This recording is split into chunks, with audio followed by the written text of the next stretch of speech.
Pangarap, san man umabot tayo. Pati ko rin ang mga tagapagpakinig ng programang Buhay OFW ngayon sa DWDD 1134 Armed Forces Radio.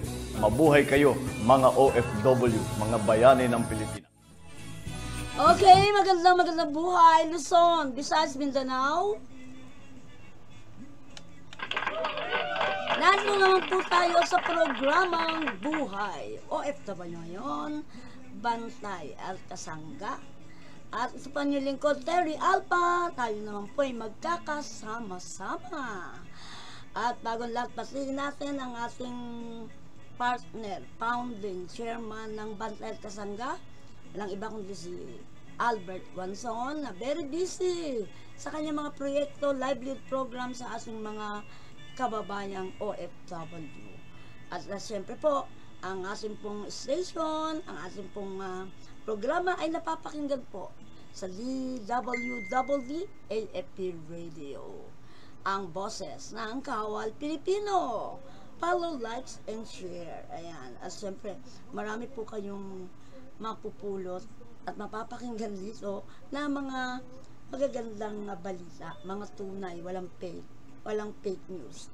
Okay, siyempre po, batiin natin ang ating technical side. Maraming salamat po sa inyo sa palaging pagsuporta po sa ating programa. At naku po, napakainit po sa labas. Super. Kaya po ang ating mga paaralan ay cancel ang kanilang mga klase, no? Dahil mahirap na makapagsapalaran sa init ng panahon. At sabi nga, kung kayo po ay nasa labas, ang pag-inom po ng tubig ay hinay-hinay lang po.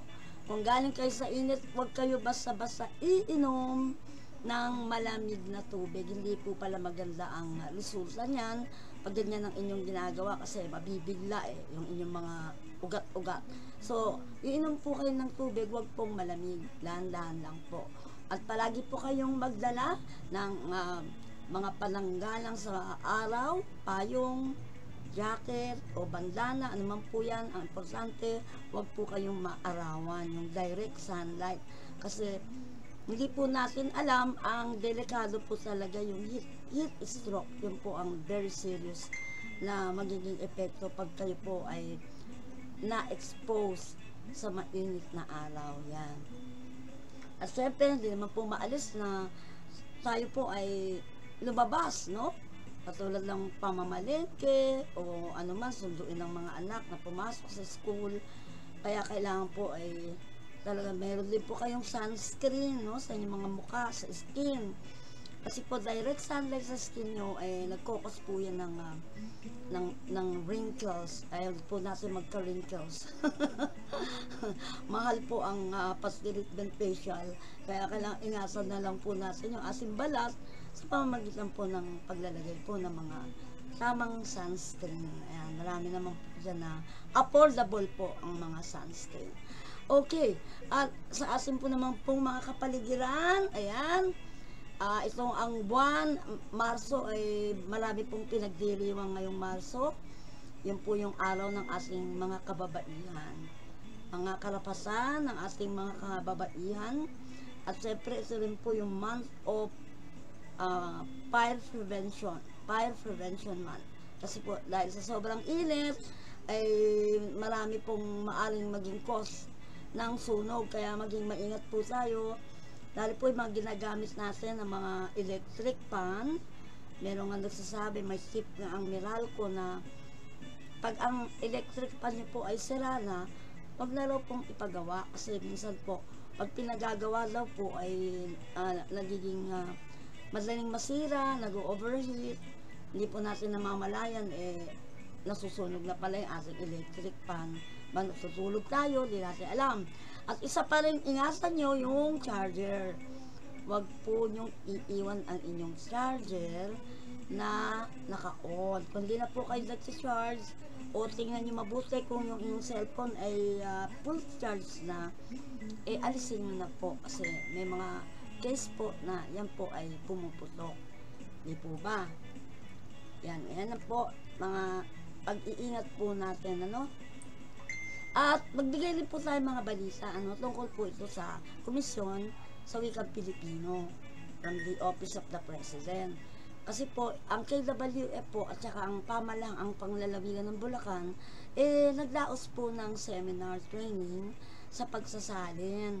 Yan, matagumpay nga po itong naisagawa ng Komisyon sa Wikang Pilipino, KWF, sa panguna po ng pamahalaang panlalawigan ng Bulacan, ang seminar training sa pagsasali noong nakaraan lang pong buwan. Sa tanghalang ni Canor Abelardo, Provincial Capitol Compound, Bulacan, nakilahok sa pagsasanay ang mga kinatawan mula sa iba't ibang paaralan, kolehiyo at universidad, at sa lalawigan kasama na ang mga kinatawan mula sa panlalawigang tanggapan ng kasaysayan, at sining, kultura at turismo, na siya rin nag-organisa upang maisakatuparan ang gawain nagsisilbing mga tagapanayam, tagapagsanay, ang mga kinatawan mula sa KWF sa kailang sali na sina John Enrico, si Toralba, Chief Language Researcher, si Atone Quiselargo, Labor Linguistic Specialist, as John Larry Donka, Senior Language Researcher, bukod sa pagbibigay ng mga kaalaman at mga napapanahong kalakaran sa pagsasalin sa makalahok, naging focus din ang pagsasanay at pagkakaroon ng salin sa Pilipino ng iba't ibang materyales na ginagamit ng mga kalahok ng mga institusyon. Nagpahatid din ng mensaheng pasalamat ang Tagapangulo ng KWF na si Dr. Arthur P.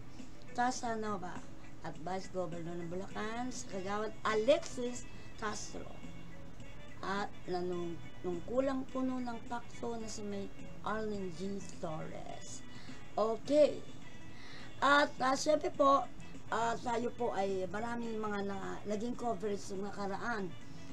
Ito po ay yung panahon ng busy po ang ating mga aspirants, senators, mga congressman, mga councilor, at mayor. Yan po yung mga gaganaping eleksyon, nalalapit na po, kaya nangangamoy na po sa paligid.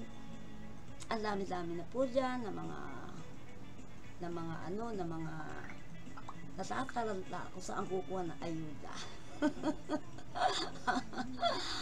Ay bawal po magbigay ng ayuda, bawal din po mga medical mission. Kaya ingat po kayo.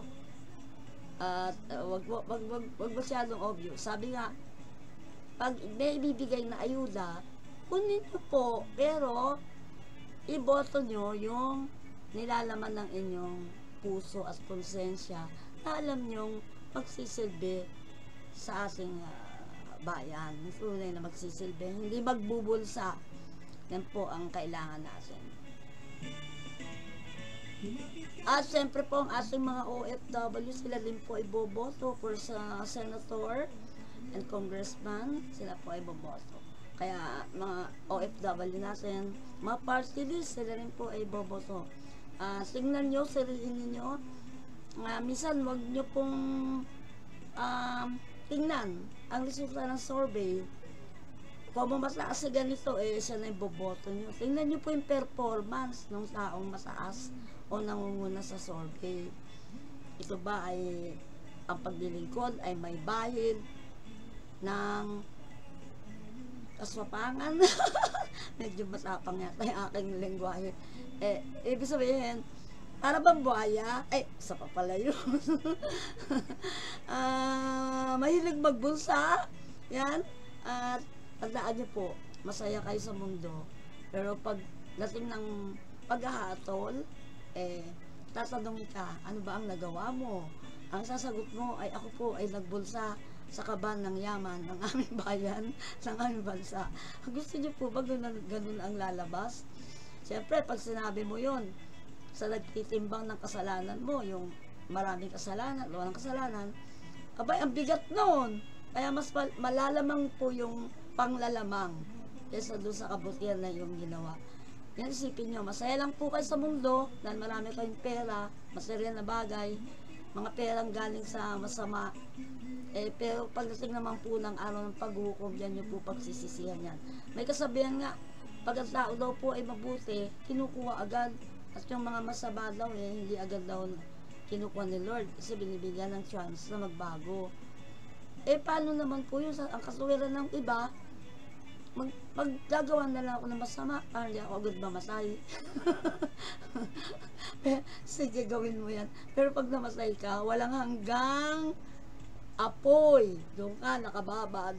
Walang aircon.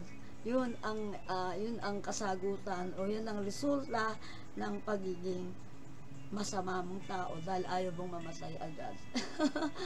Kasi marami po tayong kilala na mabubuting tao pero maaga pong kinuha ni Lord. Sabi nga nung iba kinukuha agad para hindi na mahila sa kasalanan. Yun ang paniniwala nyo, bahala kayo.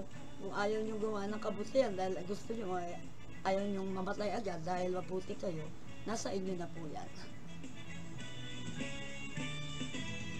Okay, at syempre, nagkaroon din po tayo ng mga coverage. Ito po yung Bali ito po yung Feminist Empowerment Summit para po sa mga karapasan ng mga kababaihan. Kung ano po kasi yung ginagawa ng ating mga kalalakihan, kayang-kaya na rin po nang gawin ng mga kababaihan. Equal rights. Ika nga, kung ikaw ay nagtatrabaho na bilang ganito, ganon, ikaw yung breadwinner, yun din pong mga kababaihan, mga nanay, sila na rin yung mga nagiging breadwinner, minsan nga asawa pa yung nasa bahay. Kaya ang karapasan po pareho na. Kaya lagi niyong igagalang ang ating mga kababaihan. Lahat po, papalola, magulang, nanay, o anumang kapatid, kaibigan, igalang po ninyo ang karapasan. Okay, at siyempre po, sa mga naging coverage natin, ay marami rin po yung mga politics, Yun naman po ini-interview naman po natin sila, pero yun lang pong gusto nilang gawin sa ating bansa. Huwag po nilang sasabihin, iboto nyo ako. Bayaan nyo po yung sambayan ng Pilipino na makarinig ng inyong plataforma at sila na rin po yung mag-decide kung ikaw karapat-dapat na iluklok. Kaya meron din po tayong mga naiimbisahan na mga senatorial aspirants na napakaganda rin po ng kanilang mga nais sa ating bansa, Dahil yung ating na-coverage na mga katutubo, yun, maganda yun. Komisyon ng mga katutubo, tsaka komisyon ng senior citizen, mga karapasan ng senior citizen po, maganda po yun. Pakinggan po natin kung ano yung kanilang mga plano, Okay. Ngayon po ay siguro panuuli na po natin yung ating naging coverage, yung Bali, dyan po sa City Hall ng Quezon City. Meron po silang magandang event place dyan na bagong gawa, yung MICE. Napakagaling po ng ginawa ng mayor ng Quezon City na si Joy Belmonte. Dahil imbis na nagre-rent na sila ng hotel na ang mahal-mahal, magbabayad, ayun po yung MICE po, mas maganda pa po sa hotel ang kanilang event place. Kaya yan extra income yan sa lungsod ng Quezon at tipid din po sa budget sa paggawa ng mga event o ano man yung mga magagandang proyekto po ni Mayor Joy. Congratulations sa aming Mayor Joy Belmonte. Grabe talaga sa sipag. Ang galing-galing talaga niya. Pero in person talaga, ang ganda-ganda niya at parang hindi po siya sumasanda. Sa kabila po ng napakarami niyang responsibilidad at marami niyang mga project sa lungsod ng Quezon, yung tourist, talagang tuloy-tuloy ang pagpapaganda ng lungsod ng Quezon. Magiging isa na po ito sa tourist attraction. ng ating bansa. Kaya panoorin niyo po itong ating naging media coverage sa mensahe po ni Mayor Joy para sa ating mga kababayan. Panoorin niyo po. Thank you so much.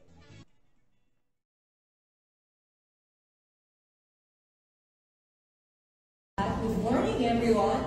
Good morning. I'm Jordana Reyes from the Quezon City Government, and I'm honored to be your host for today's Meet the Press session, a key event of the Bayi Power Summit 2025. This summit serves as a vital platform to strengthen feminist leadership for transformative change, and today we will hear from distinguished leaders and experts who will share their insights on empowering women's leadership across various fields. Dito sa Bayi sa pamamahala. Sa ating media friends, maraming salamat po sa pagsama sa amin ngayong umaga sa ating press conference.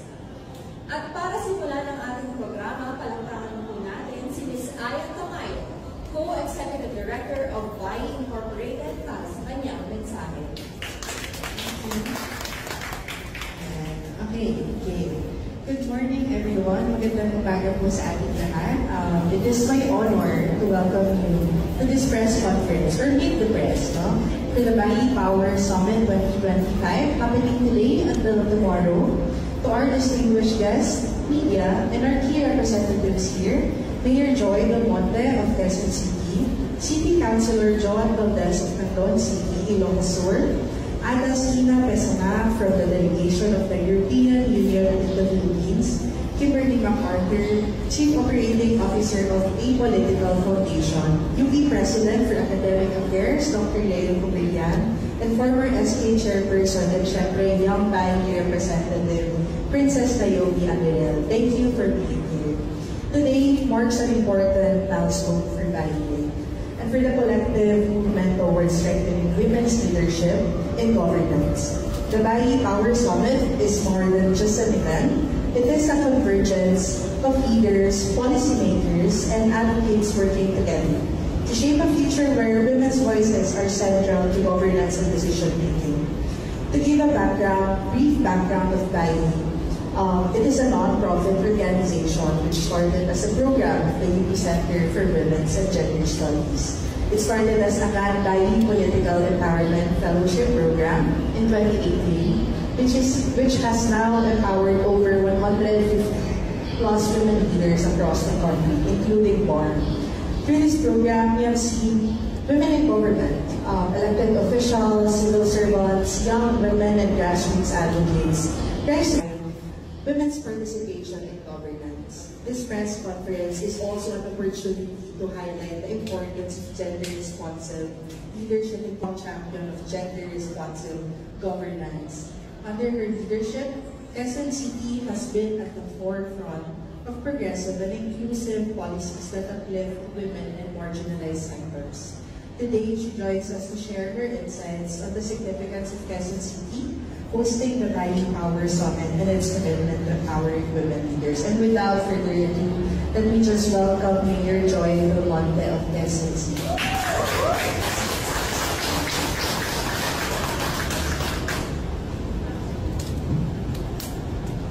Magandang umaga po sa inyo lahat. Ako po ay naandito para magbigay ng opening statement.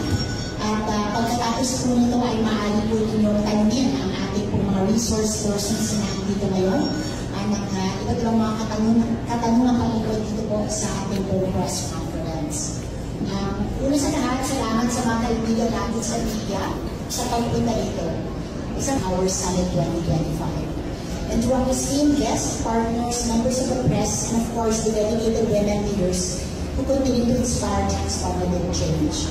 Pahintulutan mo ninyo ako na pinapakilala po ang ating panelists ngayong umaga ito. Kasama po natin ang pinakauna natin na kasama dito si City Councilor Joanne Valdez ng Canton City. Kasama rin po natin si Agustina Pesana from the delegation of the European Union in the Philippines. Kasama rin po natin si Kimberly MacArthur, Chief Operating Officer of the Apolitical Foundation. Si Dr. Leo Cubillan, UP Vice President for Academic Affairs. Siyempre, ang Co-Executive Director ng Bayi Inc., si Aya Tamayo, kasama po natin. At ang ating former SK Chairperson and Young Bayi Representative, si Princess Naomi Aguilera. Malaking karangalan para sa Quezon City na maging sentro ng pagtitipon na ito ng mga leader, kalabaihan, policy makers at mga tagapagsulong ng transformative leadership. As a city that champions gender-responsive governance, we recognize the power of women's leadership in shaping inclusive, sustainable, and people-centered policies. Our partnership with Bayi is built on shared values, mentorship, transformative leadership, and a commitment to breaking barriers for women in governance. Sa pamamagitan nitong Angat Bayi Leadership Program, naging katuwang ng Lungsod Quezon sa iba't ibang learning at capacity building sessions para sa maraming kababaihan mula sa iba't ibang parte ng bansa. Masaya rin ako nagkaroon ng pagkakataon na maging mentor ng Kayanining Batch ng Angat Bayi ng 2018 kung saan natuto rin akong kasama ang magagaling na mga kababaihan.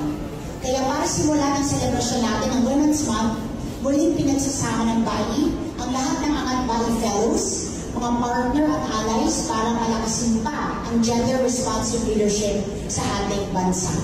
Ito ay natataon at nararapat lang pag-usapan para masiguro inklusibo ang mga polisiya at programang ating ipapatupad saan man sulong ng bansa natin. Sa araw na ito, kinikilala natin lahat na malaki ang papel ng kababaihan sa pamamahala at pagpapabuti ng kalagayan ng ating mga mamamayan. Bagamat hindi pa tuloy ang maiwawaksin sa lipunan, ang kaisipang babae ay para sa bahay lamang. Marami na tayong kababaihan leader sa ehekutibo, legislatura, hudikatura at maging sa sektor ng pagnenegosyo na nagpapatunay na hindi nakasalalay sa kasarian ang kakayahang mamulo. Kaya samahan niyo kami sa isang panawagan para palakasin ang mga ugnayan, ibahagi ang best practices at strategies, at sama-samang itulak ang mga polisiya at programang makakapagpabago ng ating pong bansa. Today, we are fortunate to hear from key partners and advocates who have been instrumental in advancing gender-responsive leadership in governance. Their support has strengthened this agenda, and their insights will guide us as we work towards a more inclusive and equitable space for women leaders. Naway maging katuwang namin kayo para isulong ang ating layunin mula sa araw na ito hanggang sa hinaharap tungo sa isang pantay-pantay na komunidad. Muli, mainit ko po kayong tinatanggap sa Lungsod Quezon at kami po ay natutuwang pinili ng Bayi na maging host city ng napakahalagang summit po na ito. Maraming pong salamat sa magandang umaga po sa ating lahat. First, thank you for inviting me to this important summit and Meet the Press session. As we kick off the Women's Month, and as we also celebrate the 30th anniversary of the 4th World Conference on Women and the adoption of Asian Liberation. Thank you, Honorable Mayor Jordan Moulton of Quezon City, for the wonderful remarks. I'm very glad to be here with colleagues from the media, Honorable Councillor Joanna Miller of Quezon City, and also Angat Bayi family. Ms. Kimberly MacArthur, CEO of the Asian Foundation, Dr. Leo Villa, Vice President of the University of the Philippines, and of course, Princess Naomi Aguilera and Aya Tamayo from the Bayi programs. As the year, my fellow speakers, it's a real honour to be here with you, and a special thanks to Mayor Jordan Moulton for welcoming us to your wonderful city. I'm really honoured to represent the Apolitical Foundation at such an event that's supporting feminist leadership and political empowerment. It comes at a critical time, as you all too well know, with elections here coming up in the next couple of months. The BARM election is happening here next year.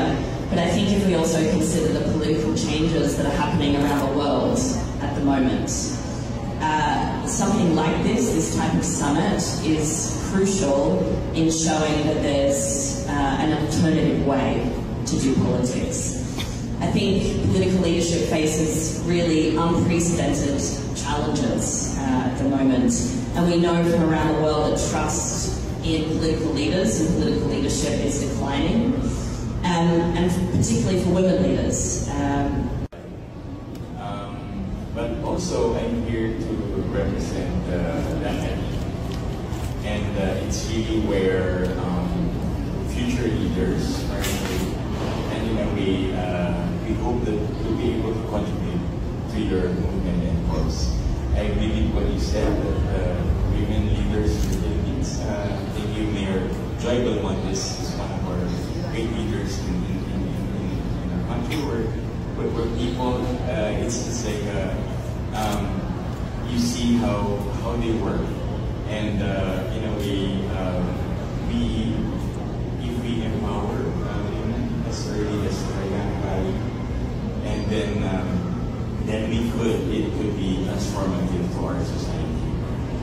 We always say that in the academy, in UP, that when you get into UP, it is really not just that you are there, you want to study, you take the courses, learn more, but actually we are trying to meet your values with that of society. Transformative feminist leadership, but it also help us learn and shape who we are and have that value na ganito pala, this is how we should approach things pala. A quick story of my backstory po. I was an SK chairperson and one of the youngest, and I started actually being in politics. I think Ilanorque and Kakadal can attest that I started joining in parliamentary session or in advocacies when I am 15 years old, I think. And it's an early age to think of it na sasali ka sa ganitong mga programa, and to see how political world works is as a young one, parang medyo hindi maganda yung tingin mo na ay ganito pala yung political world, ganito pala. And in our community environment, it's very patient ng mga babae, which in fact dapat marami, especially to young ones na, as doctors may have said, na as soon as possible dapat young girls should be involved. Nakakaintindi ng Ilocano dito. Mukhang wala po masyado. So, good morning. Magandang hapon po sa inyong lahat. Foremost, I would like to thank, of course, Bayi Inc. and the Quezon City Government for allowing us to take space this morning. This is very important to us because we're ensured that women's voices are not just heard, but are necessary. So maraming salamat po sa pagkakataon nito.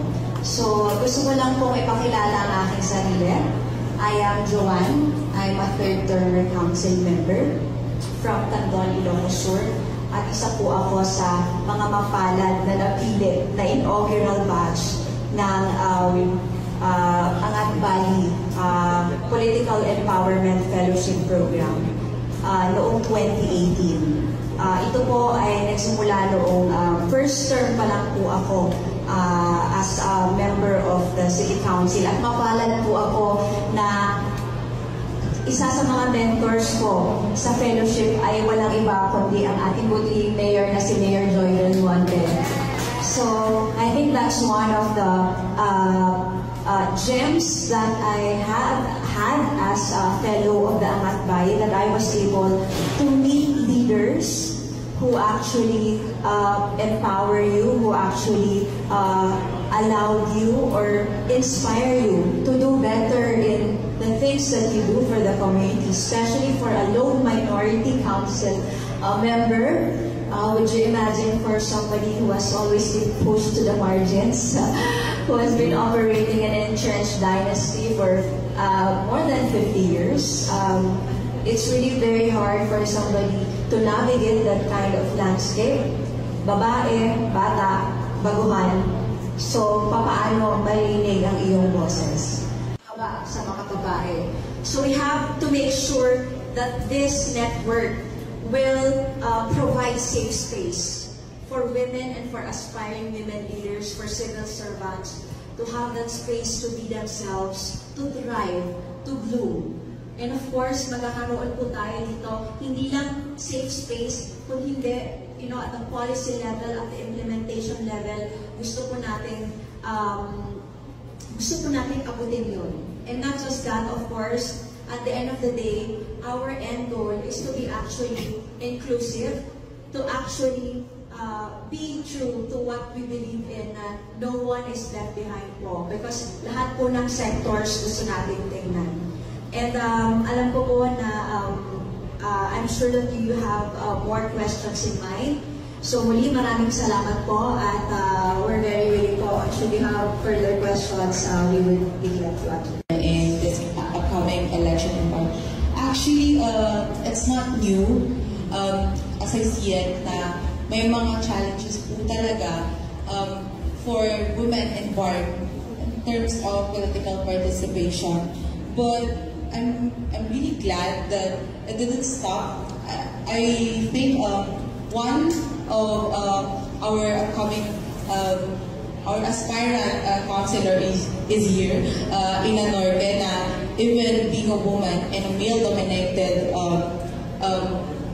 parties na po sa ating lahat. Ito po si Terry Alpa para sa programang Buhay OFW ngayon. Batayan Kasanggan, ang papapakinggan po sa DWWR Process. Ma'am, introduce yourself po. Hi, ako po si Aya Tamayo from Bayi, isa sa mga co-executive directors.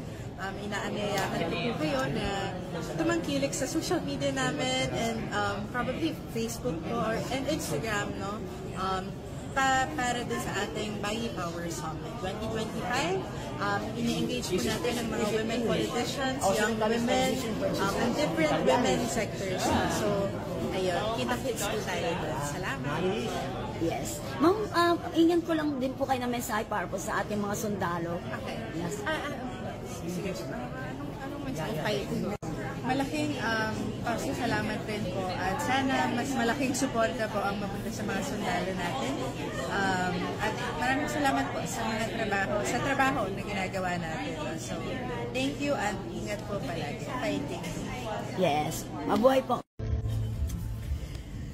To Press Joseph Jimenez from the University of the Philippines, Ms. Ada Spina Kasama from the European Union, Dr. Marby Villasaran from the UP Center for Women and Gender Studies, Dr. Carolyn Saluchea from the UP Center for Women's Studies Foundation, Mr. Peter Wright from the Canadian Embassy, Mr. Preet Singh from the Red Dot Foundation, Ms. Kimberly MacArthur from the Apolitical Foundation, from our friends from the Diplomatic Corps, the British Embassy, the Swedish Embassy, Norway, Australia, the Asian Foundation, Oxfam Philippines, the United Nations Development Program, to Ms. Rafaela Montes Nares, the Co-Executive Director of Bayi Incorporated, to our friends, participants, guests, fellows, magandang araw po sa ating lahat.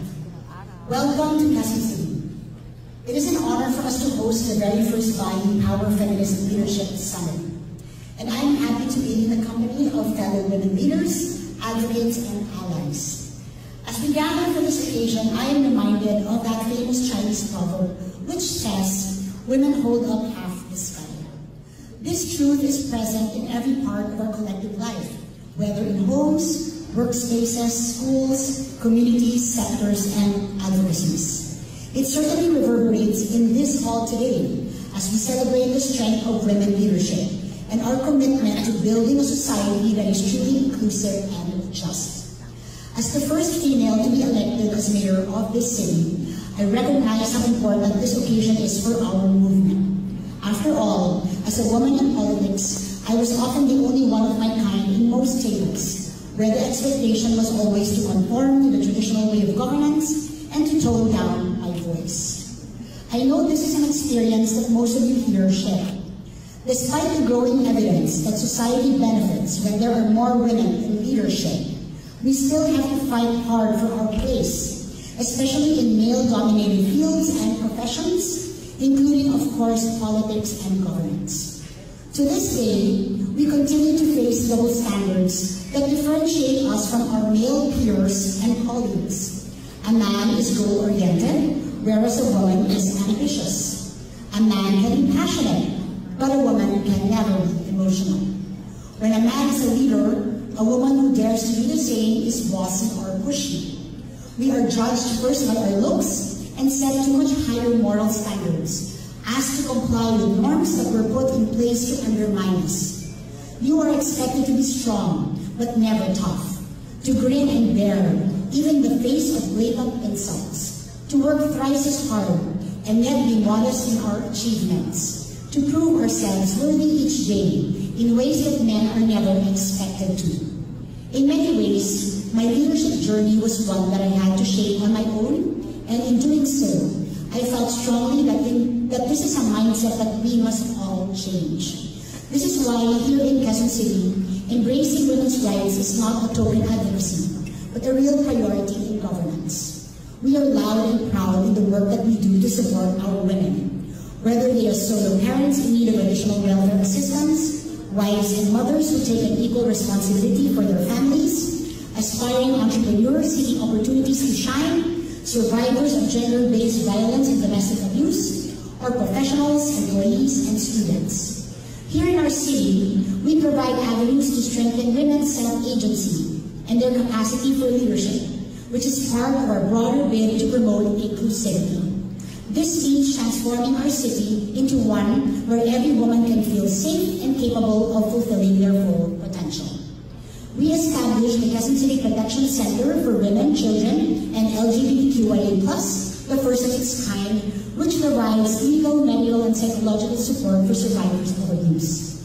We put in place the first ever unified database for the proper tracking and processing of violence against women and children cases in our city, streamlining records from barangays, police stations, hospitals, schools, and various departments. We have placed financial freedom at the heart of our efforts, as well growing a community of rising women entrepreneurs. Our efforts likewise include support for women within the ranks of the Quezon City government.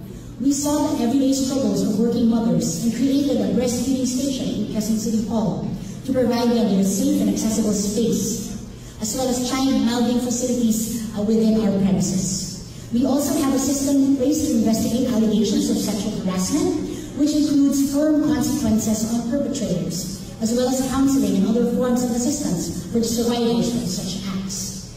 We have initiatives for women serving time in our Quezon City Female Dormitory, where we implement a program called No Woman Left Behind. This establishes an enabling environment that protects the rights of women, PDLs, through access to education, healthcare, livelihood, capacity building, among others. Many of our women PDLs were able to study again, to earn so they can help their families outside, and to grow into better versions of themselves, so that they can rebuild their lives once they are released. These are just some of the many initiatives we have in place in a bid to make Quezon City the model for inclusivity and gender equality.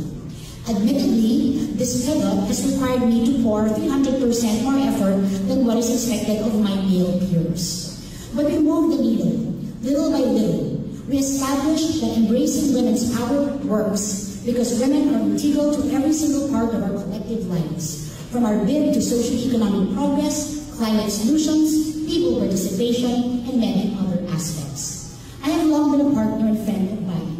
In fact, I had the privilege of serving as a peer member in the Angat Bayi Political Empowerment Fellowship in 2018, where I witnessed firsthand the passion and resilience of women in politics and public service. Bayi's leaders include some of my good friends, and whenever they talk about the work that they do for this movement, I always find myself inspired by their optimism and passion for this cause. Being in this hall with you today fills my heart with joy, because this is yet another milestone not only for Bayi, but for our community of strong, competent, and determined women. I am sure that you all have your own success stories to share. I am excited for the discussions that we will be having over the next 2 days. For our younger sisters here, this is an opportunity to gain friends and mentors to learn more about the work that you have dared to embrace. And for my contemporaries, sa mga ka-generation ko dito, kaedad ko, we have this beautiful chance to reconnect and to grow our circles. This is an ode to the generations before us, who fought valiantly in order to give us the opportunity to lead and be heard, and a statement that we make for the generations of women who will follow in our footsteps. Finally, our shared dream of creating more spaces for women leaders is coming to life and growing with such impact. As we open this summit, I hope we continue to ask ourselves the hard questions. How do we make a feminist leadership not just a vision, but a lived reality for every woman? How do we ensure that no one is left behind in our pursuit of justice and equality? How do we sustain this movement and make sure that the next generation of women leaders have even more opportunities than we have?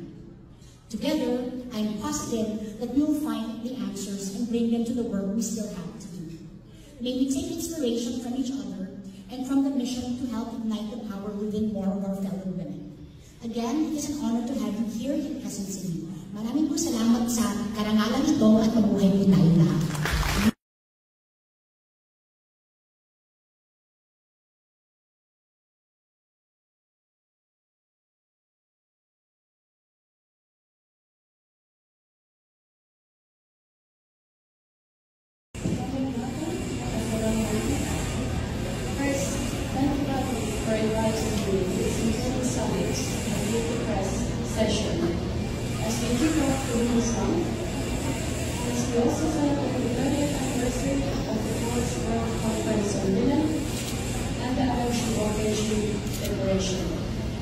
Thank you, Honorable Mayor Jordan Bolton, for the word of advice.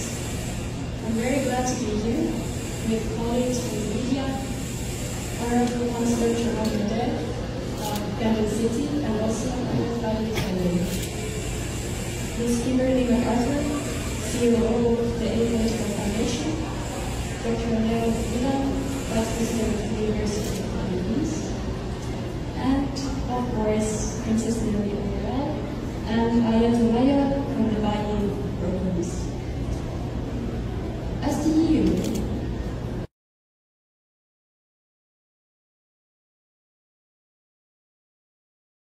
welcome to my program, Buhay OFW ngayon, na mapapakinggan po sa DWWD Armed Forces Radio, ang boses ng Kawal Pilipino. Ito po si Terry Alta. Sa ngayon po ay narito tayo sa Quezon City Hall. Yan po, sa makikita po natin ngayon, papakita po natin ang ating magandang Quezon City Hall. Ayan, sa mga bago po rito ngayon ay makikita po natin itong tinatawag nilang Macy. Ayan, Quezon City Macy Center. Ang ganda, di po ba? Ayan. Okay. Yes. Narito po tayo ngayon para mag-coverage po ng kasi po March is coming. No? Ito yung ang March usually ginagawa po ito yung Women's Month. So ito po. Siya po. Okay. Papasok po tayo para makita natin ano. Ang kagandahan po ng Macy. Okay, ito yung entrance lobby nila. Okay.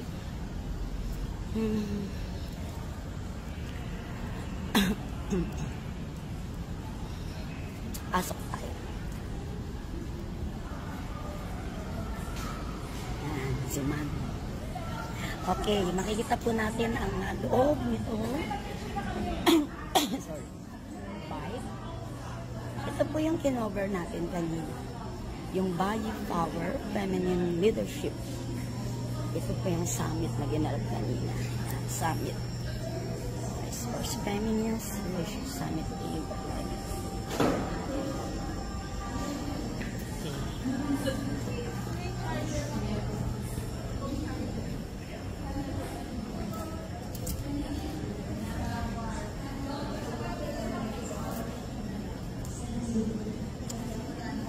Dito po ay makikita niyo po ang exhibit. Mga iba-iba pong produkto na gawa po dito sa atin, sa Pilipinas. Ayan. Brave story of everything green.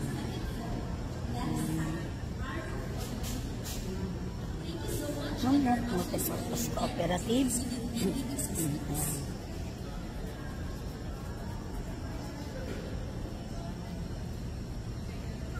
Ayan. Empowerment to art.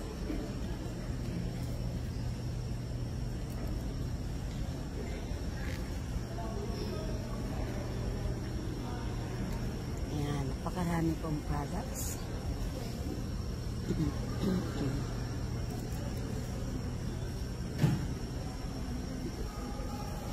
Ratchet Payatas. Ito maganda rito kasi ito po yung gawa ng mga person deprived of liberty. Yan po. Yan yung products po nila.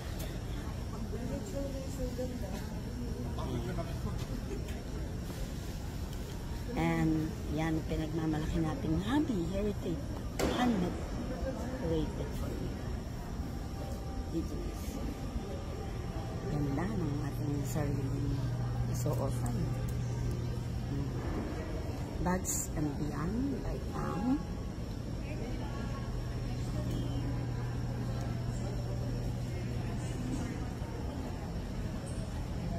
Ating bayong. Yan yung ating mga bayong pamalengke ng araw. Carabao leather.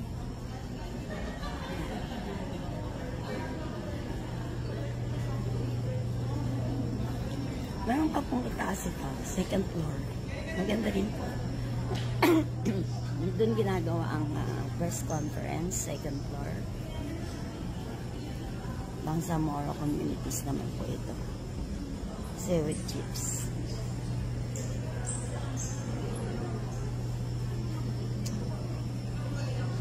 Kumusta ka? Lunas Collective. Bantay.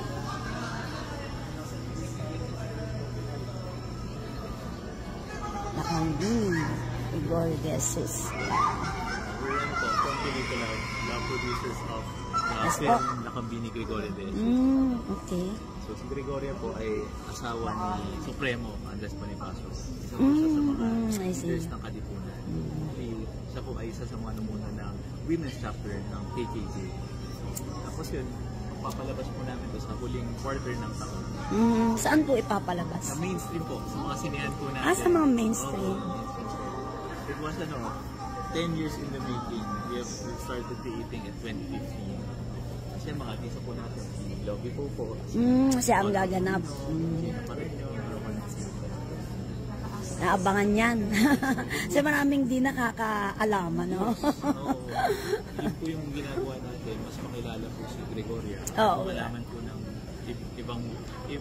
ibang individuals na it's her 150th birth anniversary, which is May 9. Sige, abangan po natin yan. Sir, ano po ba yung pangalan nyo? I'm RJ Damian po. The advocacy head. Pelikula. Sa DWDD po. Opo. Sa Armed Forces Radio po. Na-interview po ako nung nakaraan. Talaga? DWDD. Sinong nag-interview sa'yo? Sa voices po ng teachers. Voice of the teachers. Si Sir Jet. Oo, teacher. Interview ko kasi talaga. National Campus Journalism Convention. Kaya po mag-share po kayo. Ayan na. Sige po, thank you po. Try niyo po. Sige po, mamaya. Na ginamit po ng sige, mamaya. Ano ka dyan? Ma'am. Ma'am. Saan po kayo, ma'am? From, Pelikula of the National Youth Volunteers Coalition, participant po. Alin ang booth nyo? Ito po yung booth na. Siya pareho din. I'm part of the team. Invite niya tayo pag may press. Sige, nakapag ano ka na. Nakapag pictorial ka na, ha? PWD. Ayan, advocacy natin yan. PWD. Ano pong products nyo? Sari-sari po. Cosmetics. Ano pong group ng PWD po ayo? Ano pa? Okay. Kilala niyo po si Romel San Pascual, Bulagcaster ng Bayan. Siya. Hi po. Oo.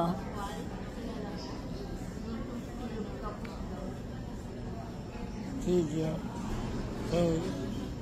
Ayan po, for person with disabilities, safety. Hello po, medic table. Yan, kailangan natin to. Medical need. Pouch painting.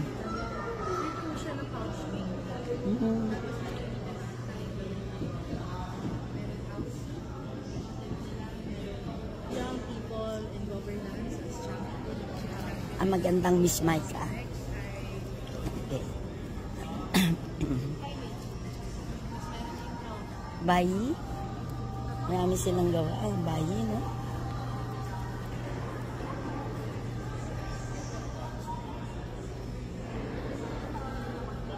Yan for women leaders across 29 cities. Yan yung empowerment of women's right na. Talagang ano na ating mga kababaihan ngayon. Tiyan po natin. Yan.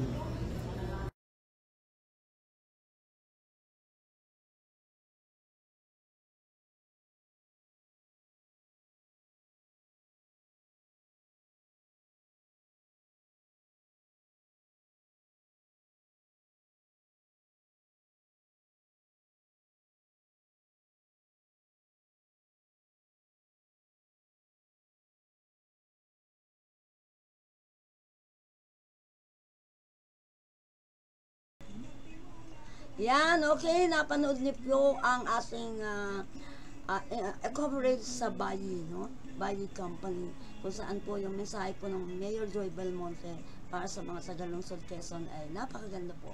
Napakaganda ng mga plano at congratulations at mabuhay po Mayor Joy Belmonte. Saludo po kami sa inyo, kami po ng mga kasundaluhan at mga OFW. Maraming salamat po. Masamantala po kami magpapaalam. Ako po si Terry Alpa para sa programang Buhay OFW ngayon, Bansay at Kasangga. Maraming salamat.